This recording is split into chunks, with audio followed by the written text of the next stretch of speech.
Hey guys, it's Tim for the Deuce, Season 1, Episode 2, Show Improve, and I was definitely really looking forward to this episode. I really loved last week's premiere, as you guys know, but I also didn't really know where we were going to go, because Episode 1, as good as it was more of just us getting introduced to the characters, and less of really, much of what the plot's going to be moving forward. This episode, however, I think definitely gives us just a little bit more indication of actually what we're going to get here, and if this is what we're going to get for the rest of the season, I'm fine with that, because I really did love this episode as well. I thought this was a fantastic episode. Now, granted, I don't think it was as good as last week. I'll get into one of my main problems in a little bit, but I definitely really did love this episode. We got introduced to a lot more of the main storylines going on, and I'm definitely interested in seeing where this is really going to go, because I'm really liking this so far, but let's just get right into it. We start off where we see Chris Alston, who I guess is like the main cop we're going to follow. He walks into a bar where everyone's talking about the top baseball players, and he tells them to play nice, and they'll pick them up on the rebound. A bunch of prostitutes that are then stopped by a police van, and Officer Alston tells them to all get in the vans, and he wants to see property vouchers from Central Booking, and anyone who's not colored in the next 48 hours, they know the drill. So you get the sense that this is kind of something that happens on a daily basis. Like, constantly these prostitutes are cornered because, in a sense, they are very much criminals, what they're doing. I mean, the work they're doing, yeah, I mean, it definitely is quite shady. And, they all show off their vouchers, and they're thrown into the van. And I thought it was a really great way to start things off, because a lot of what it seems like this show is trying to prove, besides the whole, origins of porn and things like that, it's also getting into the struggle that it really means to be a pimp or a prostitute, and how dirty of a job it really is, and sort of, the consequences of being in that particular, career are. I thought that was definitely, they're showing that very well here. But a naked woman's then being photographed by a photographer in various positions, and when they're finished, she gets dressed. He gives her paperwork to sign that he will then hand to some photographers, and if they like what they see, they'll give her a call for an audition. So this is, like, very early on, like, porn and everything. So he informs her tons of stars start out this way, including some of her friends. He tells her it's going to cost her $40,000 and promises the money she's going to be earning will please both her and her pimp, and tells her she's got real talent and is definitely going places. So basically, this is exactly what porn is. It's her taking these scandalous pictures, and she's realizing that she really could make a name for herself here, and that's really kind of how all of the talkings about the pornographic industry really start to form here. So Candy and Ruby then go into a bar to meet up with Vinny. They order drinks, and he warns them to be discreet in there and avoid making any trade. The police van then stops, and they end up cornering a drunk guy, and Ashley then meets up with Shay and Darlene, and she tells him about the photo shoot, which was actually offered from Cece, as he feels will add more tools to her toolbox, and she asks Shay what it's like. She says she's just starting now, but Loretta can tell her she's been sunlighting all year, and Candy then meets up with them and asks what that is, and Shay explains it's a term for making movies during the day, but Candy informs that they'll only get paid once, and every time someone puts a coin in one of those machines, someone's making money for what they did, and they're not making another dime. So yeah, I mean, again, this is really kind of showing that there are pros and cons to this business. I mean, in a sense, yes, it's very cheap, and it's something that can make you a star, but at the same time, someone is paying other people to see this, and they're not really getting paid much at all. So Darlene says she doesn't do it regularly, but Larry asked her to make a movie just for one man, and he ended up paying her extra for it, and Ashley informs her that Bernie said he saw them have anal sex at Fat Boonies, and Darlene then goes to confront him, realizing that there was some confusion here. And I really did like the way this scene was done. Again, it's just really showing kind of, again, the pros and cons of this business as a whole, and I think it's definitely going to be one of the best parts of this series. So Alston then brings all the girls into the precinct. He locks them up into a jail cell and asks them for dinner orders, and Darlene then goes to Fat Mooney's, and she tells him that she needs the movie of herself, and she heard that he was running the machine over there. She's sure he's got copies that people will purchase, and he says he'll have to check the inventory, tells her he only has 2 left. She's very popular, and she asks how much he's selling them for. He says it's 50 for chumps and 35 to regulars, and she asks who is putting them out. He says that he's unsure and informs her that this is illegal and the hardcore stuff stays in paper bags because, again, it's illegal what they're doing, and he can't even put it out in the store, and tells her to take all she wants, and she buys it for $10, and Shay hands a picture to Moon that her John actually shot for free. So, again, they're really thinking that this could really benefit them, but the two guys who Alston was talking to, they're still bickering about baseball, but the conversation then turns to boxing, which was a really fun, like, recurring gag going on, but Alston is talking to one of the prostitutes who hasn't gotten an education, and they finish up, and then they're locked back into the cell. So, again, this whole plot line, I didn't think it was bad necessarily. It just didn't really go much of anywhere, in my personal opinion. I understand what they're trying to do, but I didn't really feel like this went much of anywhere. But Candy's at home playing Mousetrap with her son. She notices a piece missing and jokingly tells her mom Joan to find it and basically talks to her about how she's not impressed with her line of work and go find a man who could be useful to her. That's basically what this is all about. You can tell Joan, she's not happy what Candy's doing. She's kind of ashamed of her work, and, she feels like she could be a lot more useful just, having being, regular wife who, takes care of her husband, which obviously Candy, we can tell, that's not what she wants to do. She has a lot bigger opportunities than that. She has a lot bigger, I think she's a lot more optimistic than that, and I think that's what we're really seeing about her character. So Vincent, Frankie, and Bobby, who Bobby is actually their brother-in-law. He married their sister. They're talking all about various celebrities that they've ran into, and Vincent talks about how he's doing something at the Korean place to make him some real money, and he pulled $700 on his take last weekend, and Bobby says with that money he should be a barman, and Vincent says that he's doing fine where he is, and Rudy says it's still never enough to support all his girls, and he asks what he was doing at the bar.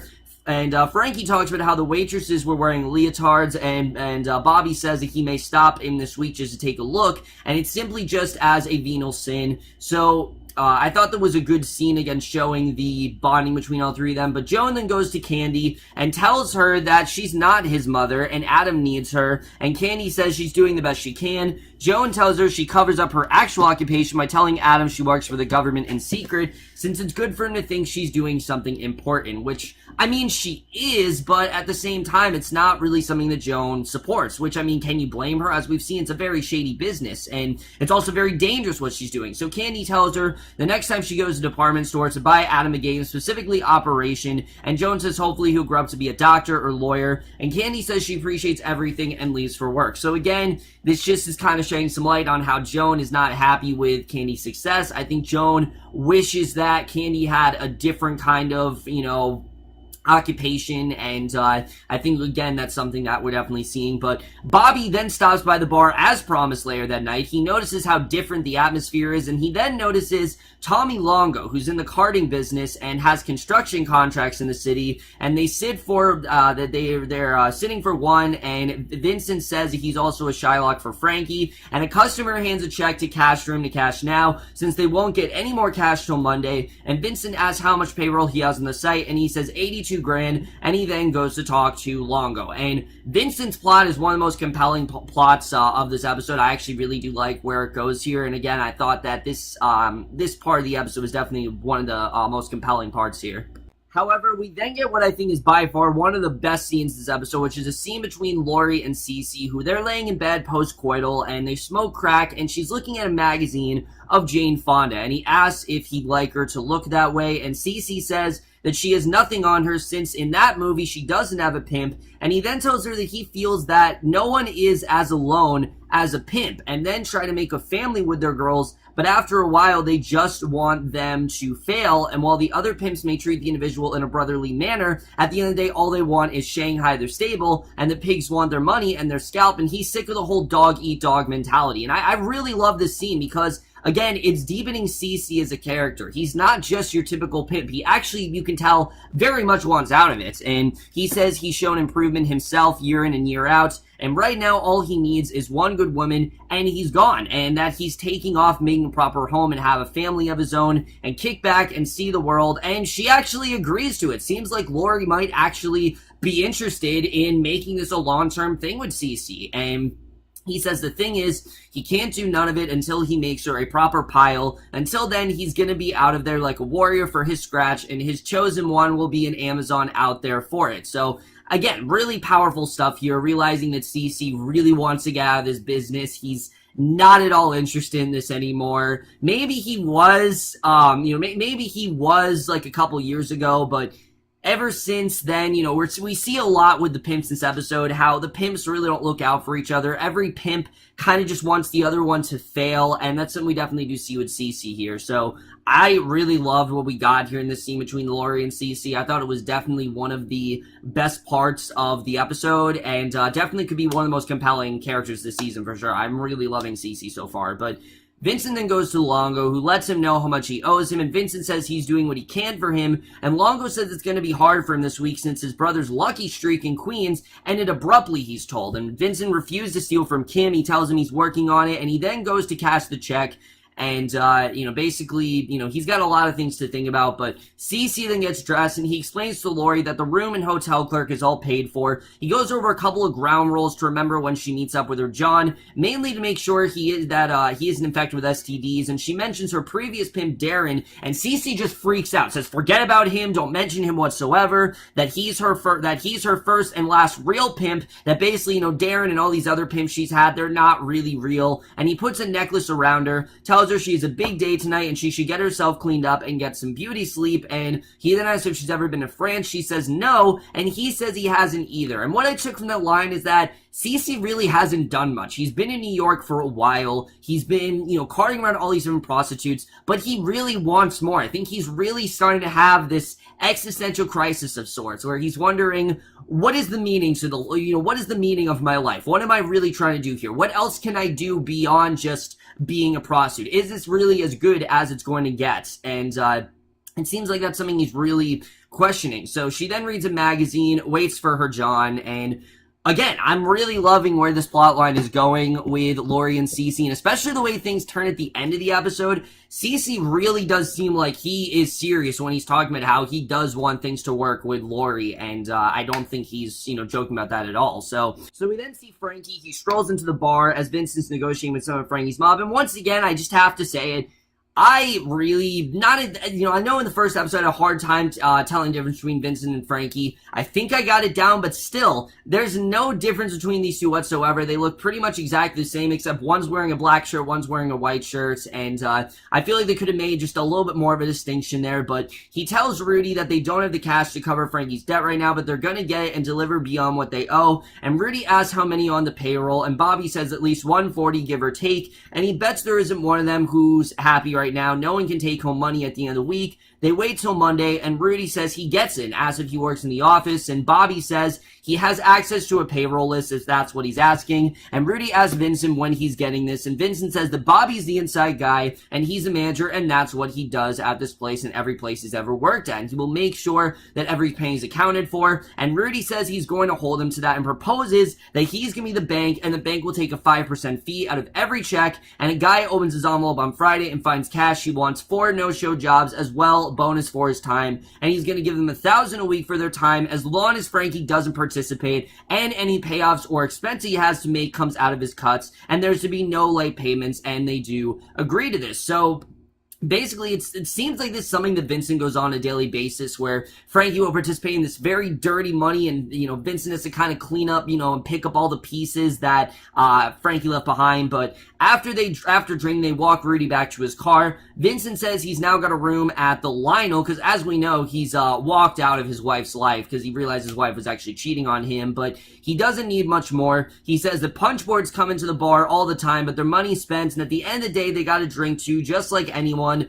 They walk through a vacant area, and Rudy asks if he ever thinks the area is going to grow. Vincent says he genuinely doesn't know, and he just goes to work every day to make his nut, and Rudy says that someone's got to clean the place up, and until this happens, nothing's going to change. Just like standing water, they got to get it moving again, and he goes into his car and tells Vincent to make things right. So we then get this kind of elongated scene where all the prostitutes are in a diner talking, and we see one of the prostitutes, Shelly. She's getting antsy about not getting enough business, and her pimp is telling her they just can't move 7 blocks since that's the precinct, and the cops don't know that she lives there, and Shelly says that if they take a couple trips in the wagon, they should be fine, and Richie reminds her of the trade that's already up there, and it's going to get them both cut. And Larry then comes by and asks Richie if he plans on having sex with Shelly, or does he want it to do it for him? And Richie says he's got it. Larry then goes to Candy and tells her that it's dangerous for her to be out there all by herself. It's like walking a dog through a minefield. And he says it looks like she needs an escort, and she agrees, and she says that Rodney has been giving her this talk for months now, and Larry says he's cool, but doesn't have any sensitivity to him and isn't as curious about the human condition as he is. And again, I think this kind of all goes back to what Cece was talking about, how, he's got everything, but he still feels like, his life is kind of missing something. And I do like the complexities of Larry's character, because as we see with Darlene, he is very hostile, because, Darlene goes up to him and immediately he just starts yelling at her for interrupting them. But he says that Rodney has no sensitivity to him. He doesn't do the hard sell, but when the time comes, she knows where to find him, and Candy then agrees. So the manager store goes to Larry, tells him that when he comes in the diner, he is to show respect to all of the ladies, and obviously, Larry isn't as interested in that as Cece is. So Shay goes up to Candy, tells her that she needs her to do a solid since she's supposed to shoot a blue tomorrow up in the Bronx, but she has to be in court and it's $75. And Candy says she can make that on the corner, and she doesn't understand why she's going all the way to the Bronx for that. And Shay says it's for her. She's trying to get her ass off the street, and this may be the way to do it. Again, being a prostitute is a very complicated job, as we have seen, and it's not something that is their preferable job status. It's just something they can do that can get them money. But if they have other opportunities, they're obviously going to do what they can to take them. And that's something that Shay is very much interested in. She wants to get out of this business as soon as possible, and she wants to actually become, do something that's, actually safe. And she asks Candy if when she was little, she always dreamt of being in the movie. She hands her the money, and Candy then agrees to the deal, and it seems like she's actually going to take her place here. So Darlene then goes to Larry, tells him about what she found at Fat Mooney's, and Larry says he'll look into it and make sure that they aren't getting taken advantage of. So we then finally see Abby, who, honestly, I didn't really understand why she needed to be in this episode. I felt like we could have waited till next week to really show this, but she's with her mom, who's perplexed at the fact their daughter has failed every college course, and Abby informs her that she doesn't plan on going back home. She actually wants to stay here and get a job for herself and kind of just make a life all on her own. And, her mom basically tells her that her father's not going to support her, but she will. And she actually gives her an envelope of emergency money and tells her if she needs money or gets in trouble to come to her, and Abby does agree to that. So I did really like the way that did play out there. But Bobby goes to the construction site. He goes to a trailer to berate a worker for not properly counting his money. And he then goes to Vincent and says that the line goes slow for this reason. And Vincent asks if he got the make work money for Rudy, and Bobby hands him an envelope containing it. Abby then walks through the streets of New York and runs into a homeless man, and then goes into an apartment to meet her friend Marcy. And that's all we really get with Abby. We don't really see much else really going on there, except that she's gonna try to find more job opportunities. This local newspaper, that's really all we really do see with her. But again, I do think they very much could have held off on her plot till next week, because there really wasn't a ton going on with her. I understand that they want to do something with her in this episode, but I felt like they could have waited till next week, because I didn't really feel like her stuff needed to be here. But Rudy counts out the money that Vincent handed him. He says it's to the penny and says they're going for a ride, and they take him to this gay bar called The Mark. And Rudy says he took him here to get his opinion of the business. Vincent asks if he owns the place, and Rudy says no, but the people who do are in trouble, and they're getting foreclosed on, and the owner is 5 to 6 months based behind on rent, and he's trying to put on machines, but why bother if there's no payout? So Rudy then goes to talk to a cook named Tony, and Vincent strikes up a conversation with the bartender Paul Henderson. And Paul Henderson as well is another very compelling character. I really loved what we got from him here.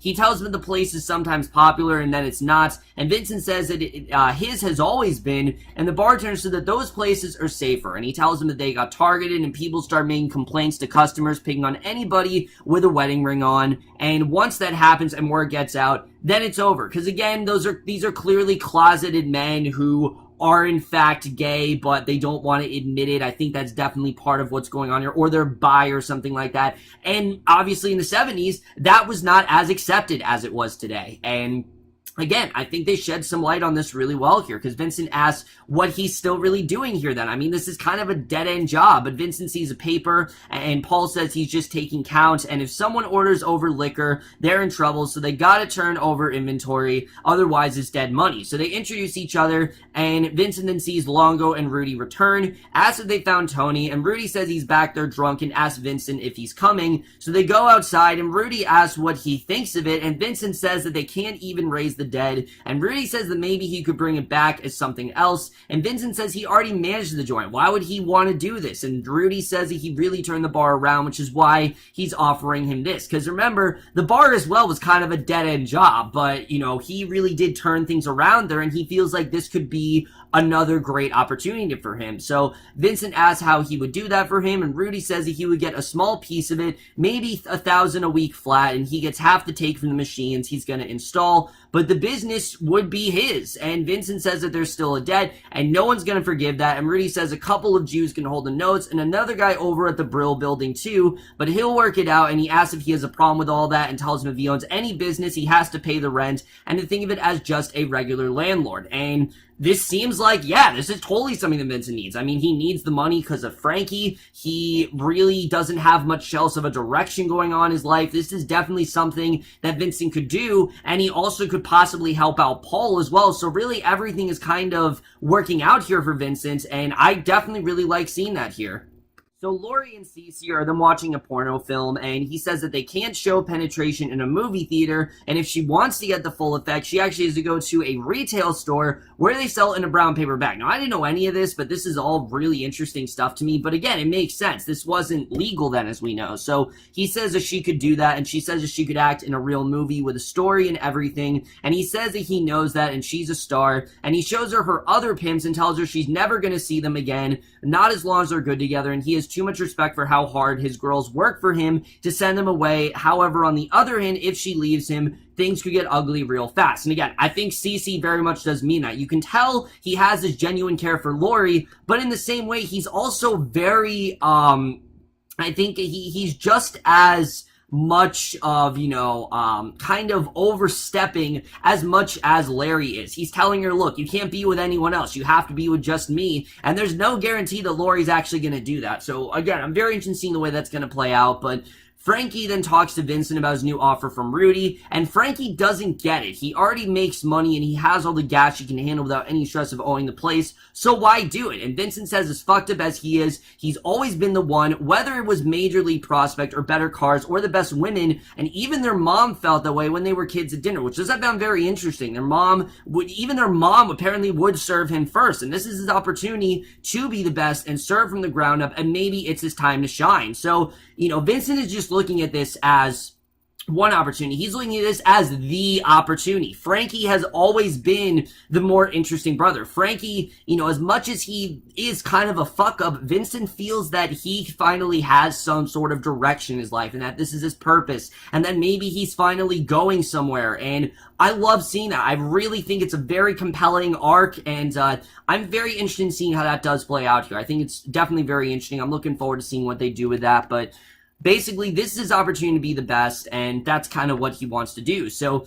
Candy goes to meet with someone named Eric, who is the porn director, and she soon learns the acting doesn't even matter since they don't even shoot sound. And basically, Mooney is then handing over all the explicit material to the FBI, and we get the sense that these FBI agents, they're ratting out these prostitutes for participating in these illegal businesses. It's not just because they're prostitutes, it's because they're doing all of these, explicit material, and again, it's illegal. So Candy then starts shooting the film. The two actors playing the Vikings come in, and from there, it's just a 4-on foursome. And when the time comes for both of them to ejaculate, they actually substitute it with cold potato soup, which is similar to what they did very early on when they used blood in movies. They used ketchup, and that's again, it's different here, but in the same way, it's not, because it's cold potato soup, and I thought that was kind of funny the way that was done. I also really liked the character of Tracy, how she wasn't really into it, but Candy seemed fine. Like, she was just game no matter what, and it didn't really seem like anything really got her to bat an eye. She was just into it no matter what happened. And Darlene then goes to the library to check out a book. She's told to fill out a form first, and Tracy then hands Candy a form after the shooting, and Candy questions about the various lighting, and despite a long day of shooting, she finds that the film is only supposed to be about 8 minutes, even though they've shot for 9 hours, which is insane. And I don't know if it really worked out that way, but I think it's very interesting. But Cece then watches as Laurie is arrested, and goes after him, and this scene was insane the way this is done, because he's referring to Laurie as his wife, and the officer says that she's a whore. Cece says he'll post her bail right now. The officer says he's gonna take him in two. Cece then goes to him, stabs him right in his side, like right there, and he stabs him right there until he's dead, but he's not dead yet. He's still got the knife like in him. And Laurie cries out, asks why he would do that. He says because the pigs do not set off a sting like that without a backup cage car waiting to cart her ass off, but he hasn't seen anything because there is no 1.5 precinct, and he grabs his badge to show her that he's not a real officer. He pulls the knife out of him after Laurie asks him to get the officer off of her, and he says she's been through some shit this evening, no doubt, but the best thing for her right now is just falling off the bike, so she's got to get right back on. So even though, again, he's got this really creepy demeanor to him, there's something about Cece that's also very charming and inviting, and I think that's kind of what Laurie sees, that even though Cece clearly is very possessive, and it's clear that he doesn't want anyone else kind of, messing around with her, and the same way, he does very much care about her, and I do think it is probably the best thing for Laurie right now. So I'm interested in seeing really where that's going to go, but Candy comes home, she opens up a safe, which actually contains a projector of her own. So yeah, it seems like Candy actually is going to make a career out of this. She wants to go into the porno business. She's very intrigued by it, and maybe she's going to possibly start something on her own. We'll have to see, but Darlene's been looking through the book, and this reporter Sandra Washington comes up to her and sees how tired she is and says that she's worked long hours too. Larry then intervenes, and Washington explains who she is. Darlene says that they were just having a conversation, and she was just about to leave, and Larry says the conversations don't pay his bills. He tells her to not fuck with the Jaspers and tells her to get out there and work it, and he's not going to be by Larry to see her. So she walks out, and Sandra feels very compelled to go after her, because why shouldn't she go after her? I mean, this is definitely, you can tell that Sandra, she can tell that something bad's happening, and Larry says he doesn't know what her game is, but she is to stay away from his girls, and Candy will, and basically, again, you can tell that this is just a reporter. That's who she is.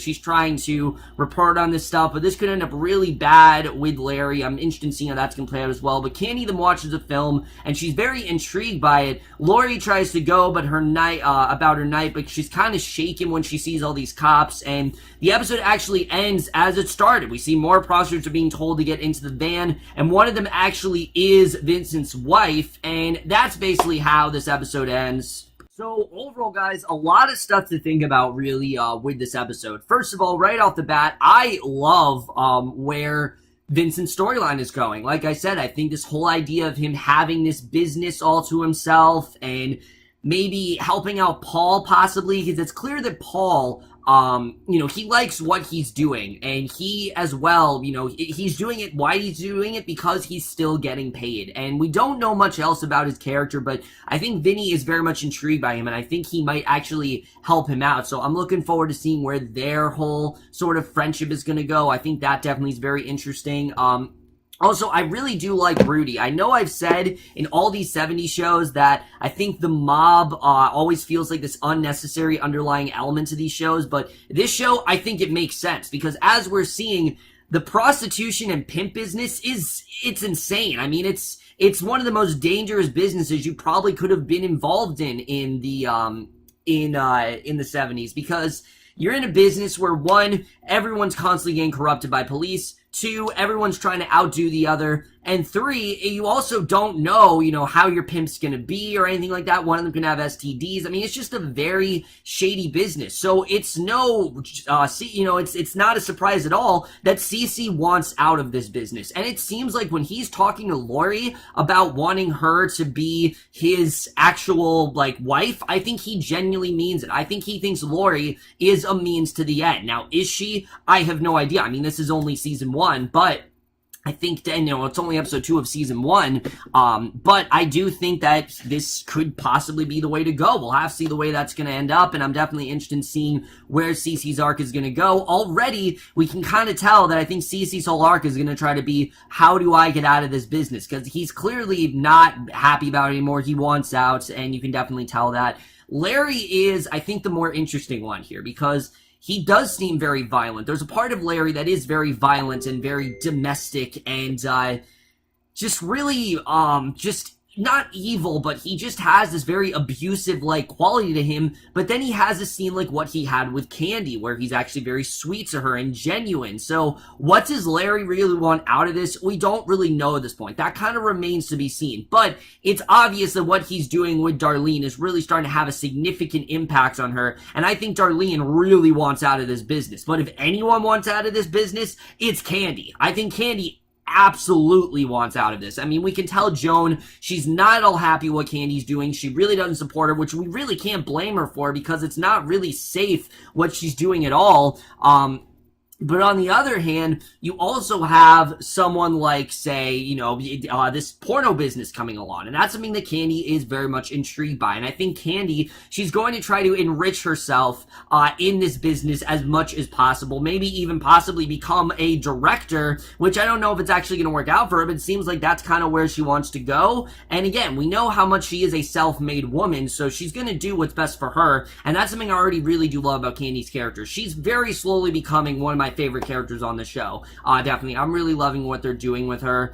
As well as everything going on with the police right now. I don't know where this is going. I really don't. I know that, the main cop, he's going to be a big part of the show for sure, because he actually is a main character, but I think that definitely is going to be very interesting to see where all of that goes.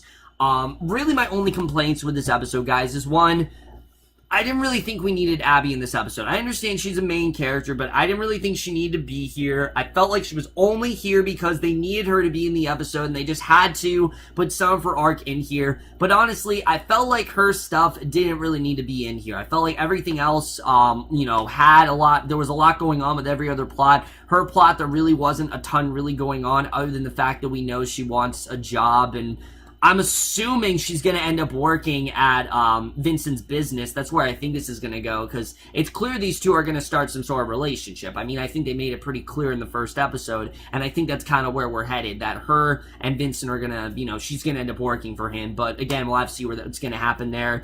Sandra Washington as well, I'm very intrigued by. I really do like what we got with her character here. I think she's very interesting. But the whole thing with all the NYPD patrolmen, it didn't really go anywhere for me. It seemed like it kind of just ended the way it started. I get it's like this recurring cycle, but it didn't really go anywhere. I don't really know what they're trying to get out of this. And again, I'm sure that this is going to be something that kind of just goes on. I understand that this is how David Simon works, but that whole thing didn't really work for me. And as well as Vincent and Frankie, again, it has to be said, as much as I am very compelled by both these characters, the fact that they look so similar, it just really bothers me. I wish that there was a better way to make a distinction between Vincent and between Frankie. Something like they did via Fargo, but that's not what they did here, and it is kind of confusing me a little bit. I have more of an idea now that we know more about these characters. I'm like, all right, Vincent is the one that feels underappreciated, the one that's not loved as much, while Frankie is the one who's in all these shady businesses, and, Vincent's doing what he can to help him out. That's basically what he's trying to do here. I think that overall is very compelling. Overall, guys, other than that, I still really love this episode. I think this is quickly going to turn into one of HBO's biggest shows, and I really am loving this already going. This has already been renewed for a season 2, which I'm very happy about. And I think the show overall is just going to be very successful, and I'm very interested in seeing where we end up going in the next 6 weeks. But overall, guys, I definitely did love this episode. I am going to give the Deuce Season 1, Episode 2, Show Improve, a B+. Overall, guys, I'm going to review the Deuce. Let me know what you guys thought of this episode overall, left your thoughts in it. We'll see you guys in my next video, and I will see you guys for that. Okay, bye.